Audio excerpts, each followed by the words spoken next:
What if I told you that someone could be influencing your decisions right now without threatening you, touching you, or even raising their voice? Would you recognize it if it happened to you? Power doesn't always look like authority. Sometimes it looks like silence. Sometimes it looks like guilt. Sometimes it looks like making you question your own judgment until their decision feels like your decision.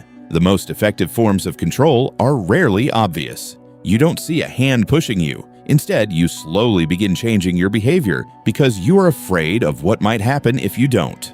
And that's what makes power dynamics so dangerous. The person with influence doesn't necessarily need to control you directly. They only need to make you control yourself. So today, we're going to uncover 7 silent ways people can influence and control others. More importantly, you'll learn how to recognize these patterns and how to stop giving them power over you.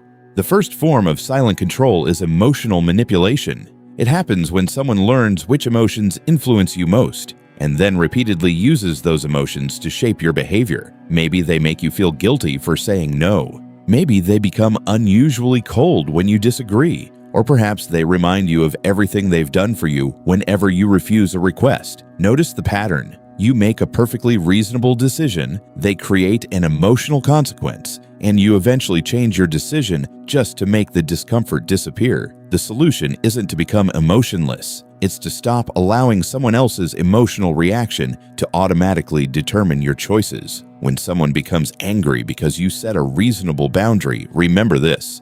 Their reaction is information. It isn't an instruction. You are allowed to say no without carrying their emotions for them. The second tactic is guilt. Some people don't need to convince you that they're right. They only need to convince you that you're a bad person for disagreeing with them. Imagine raising a legitimate concern only to hear, after everything I've done for you, this is how you treat me. Suddenly, the original problem disappears, and you're defending your character instead. This is called shifting the frame.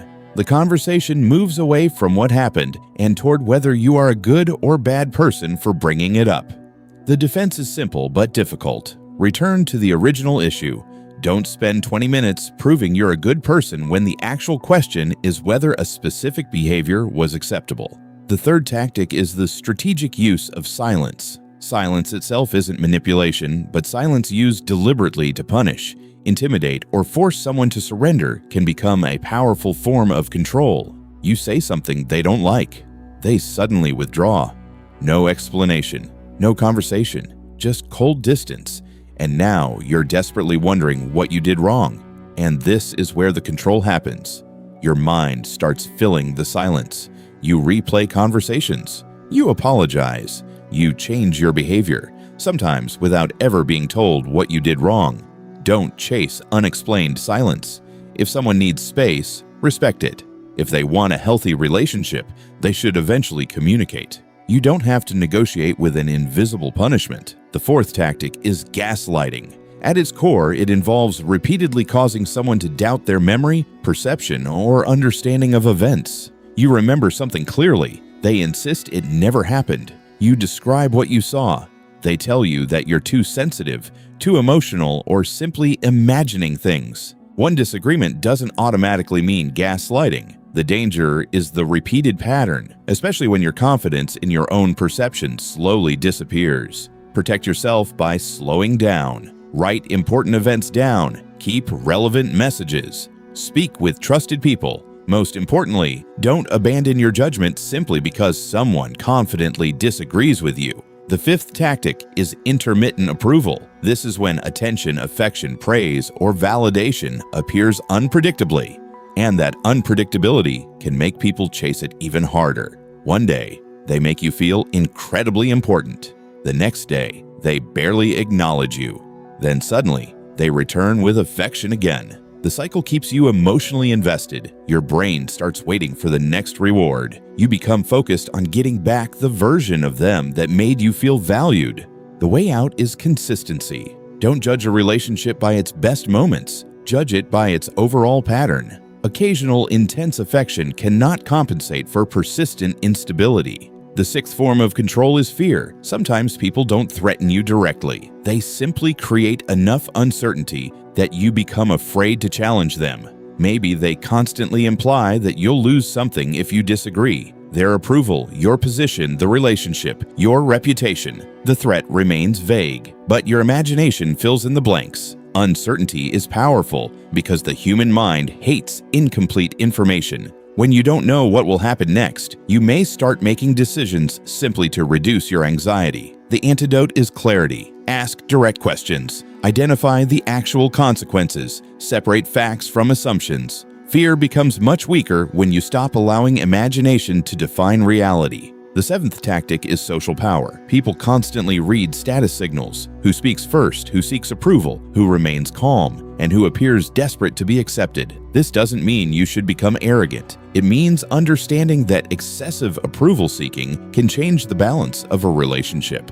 If you're constantly asking, "Do they like me?" you may begin sacrificing your preferences, boundaries, and values just to maintain their approval. Real confidence begins when you can tolerate disapproval. You don't need everyone to like your boundaries. You need to be able to live with them. But why do intelligent people fall into these patterns? Because manipulation rarely attacks intelligence. It attacks emotional needs: belonging, approval, certainty, love, and fear of rejection. You can be highly intelligent and still be vulnerable when you're emotionally invested. In fact, sometimes the more you care, the easier it becomes to rationalize behavior you would normally reject. That's why the first defense isn't a clever psychological trick. It's awareness. You need to recognize what is happening before you can decide how to respond. So how do you actually break free? Start with one rule. Don't respond immediately when you're emotionally triggered. Give yourself time before making important decisions. A simple pause can change everything.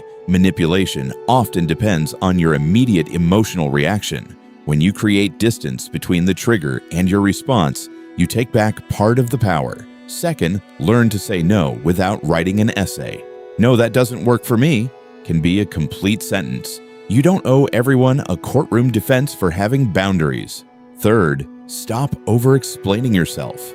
The more you desperately try to make someone understand your boundary, the more opportunities they may have to negotiate it away. Fourth, watch patterns instead of promises. Anyone can apologize. Anyone can promise change. What matters is whether their behavior actually changes when there is nothing to gain. Fifth, protect your reality. Keep records when necessary.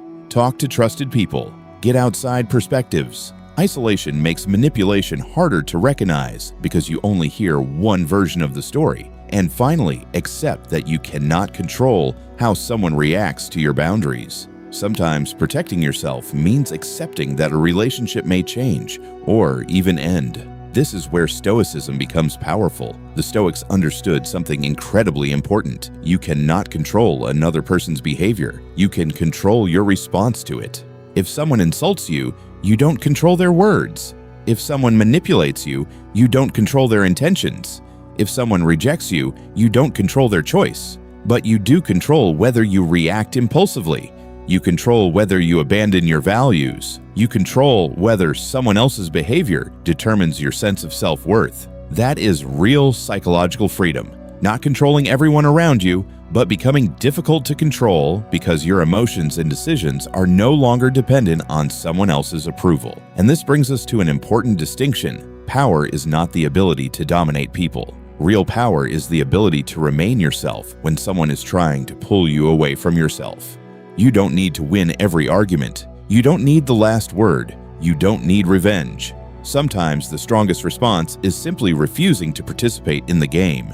When you stop chasing approval, manipulation loses leverage. When you stop fearing every disagreement, intimidation loses leverage. And when you trust your judgment, confusion loses leverage. The goal isn't to become suspicious of everyone.